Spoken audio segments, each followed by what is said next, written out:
Aduh, tengkulan iki ya. Ajeng kruwel, terperih banget. Isih Pak, mangampet sedilo nggih. Sakit sampean iki boten sakbaene soalé Pak. Yang kudu namake mantra Aji Brajamusti. Kliwon, banyu putih kliwon.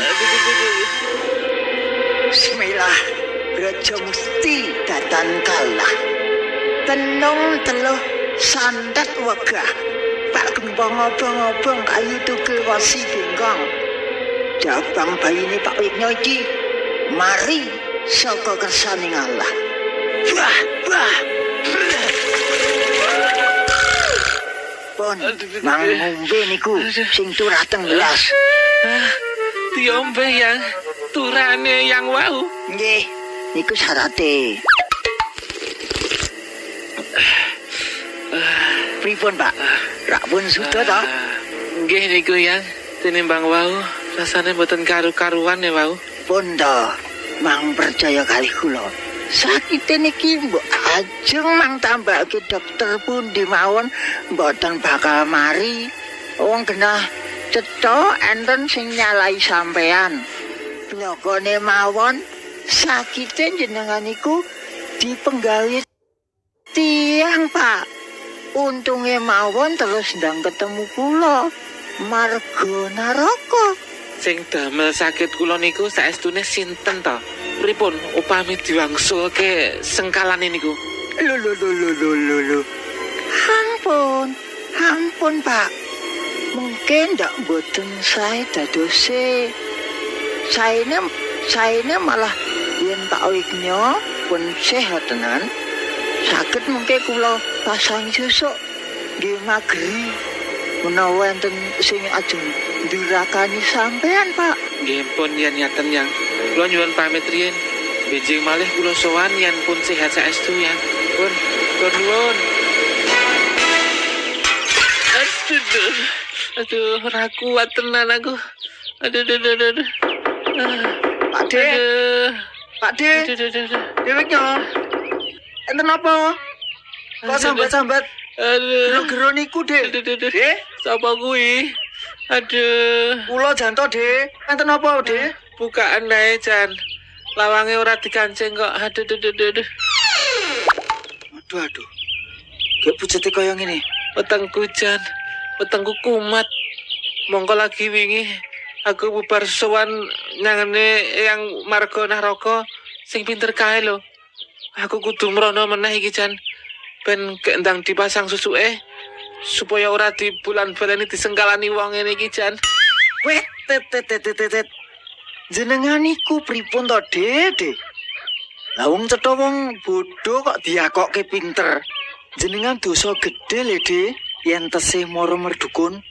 Sirik dosa sing mboten diapura Gusti Allah. Watur meleh kok jenengan mung trimo ajeng dipasangi susuk to. Kok mboten erok-erok sisan. Kajengin jebebeh ngoten. Aing mawon jenengan niku, Dek. Jenengan pucet banget lho, Dek. Pun kok sakniki kula dereke teng dokteran. Pun ampun melih tenggene Mbah Marga Naraka niku. Wong cetha marga neraka kok nggih sampean turuti.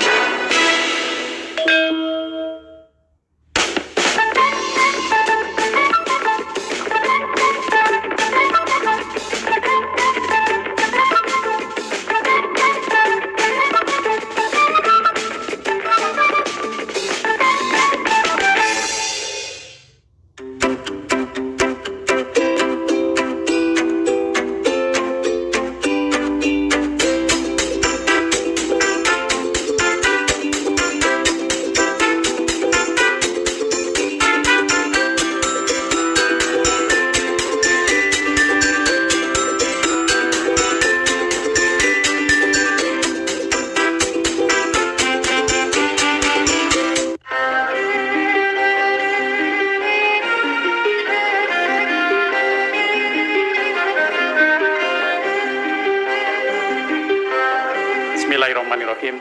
Assalamualaikum warahmatullahi wabarakatuh. Saudaraku yang dirahmati Allah Subhanahu wa taala, anak adalah anugerah dari Allah Subhanahu wa taala. Selain sebagai anugerah, anak adalah amanah dari Allah Subhanahu wa Ta'ala. Allah menganugerahkan anak kepada kita dalam keadaan fitrah. Kullu mauludin yuladu alal fitrah, fa abawahu yuhawidanihi au yunassiranihi au yumajjisanihi.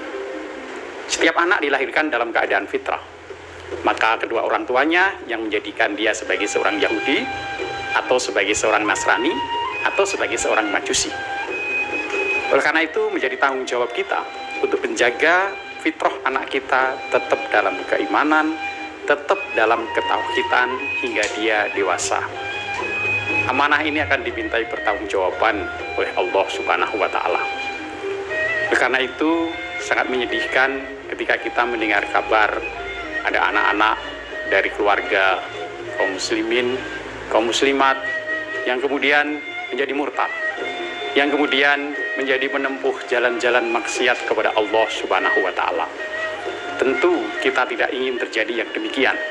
Tentu kita berharap bahwa anak-anak kita ketika dewasa dia menjadi hamba-hamba Allah yang taat, hamba-hamba Allah yang mengenal Tuhannya. Maka kewajiban kita untuk mengenalkan Tuhan, mengenalkan Allah kepada anak-anak kita.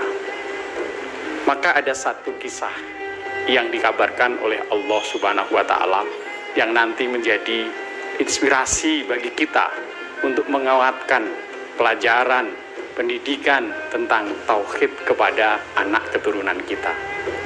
Di dalam Quran surat Al-Baqarah ayat 133 Allah berfirman, A'udzu billahi minasyaitonir rajim. Am kuntum suwadaa id hadara yaqubal maut id qala libanihi ma ta'buduna min ba'di. Qalu na'budu ilahaka wa ilaha abaika Ibrahima wa Ismaila wa Ishaqa ilaha wahida wa nahnu lahu muslimun.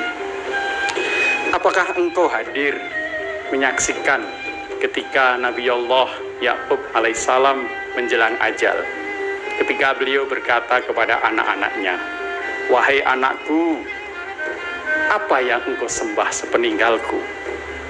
Maka anak-anak Nabi Yakub alaihissalam menjawab, kami akan menyembah Tuhanmu dan Tuhan nenek moyangmu, Tuhannya Ibrahim alaihissalam, Tuhannya Ismail alaihissalam, Tuhannya Ishak alaihissalam, yakni Allah yang satu.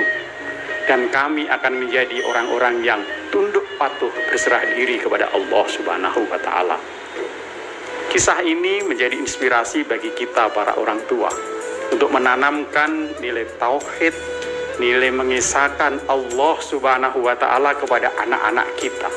Sehingga ketika dewasa, anak-anak kita mengenal siapa Rabb-nya, siapa yang menciptakan dia, siapa yang memberi rizkinya, siapa yang menyembuhkan ketika sakit. Ini adalah kewajiban kita. Dan kita lihat Nabi Yakub alaihissalam berhasil menanamkan nilai ini kepada putra-putra beliau.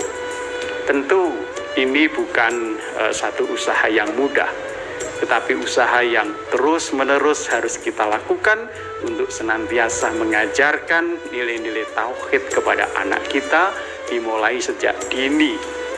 Terus-menerus kita kenalkan dalam setiap aspek kehidupan anak kita kepada Allah Subhanahu wa Ta'ala. Ketika dia sakit, kita kenalkan supaya dia memohon kesembuhan kepada Allah Subhanahu wa Ta'ala.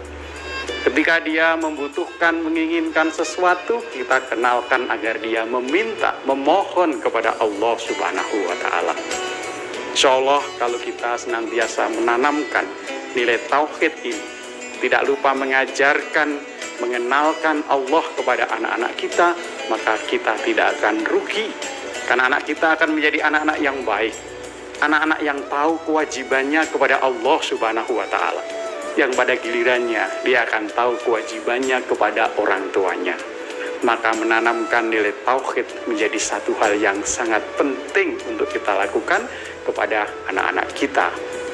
Insya Allah kalau tauhid kokoh tertanam pada diri anak kita, mereka akan mampu mengatasi berbagai persoalan di dalam kehidupan mereka. Karena mereka punya Allah, mereka punya tempat bergantung. Allahus Somad, mereka kenal Ketika dalam keadaan susah, dalam keadaan senang, mereka tahu kemana harus lari.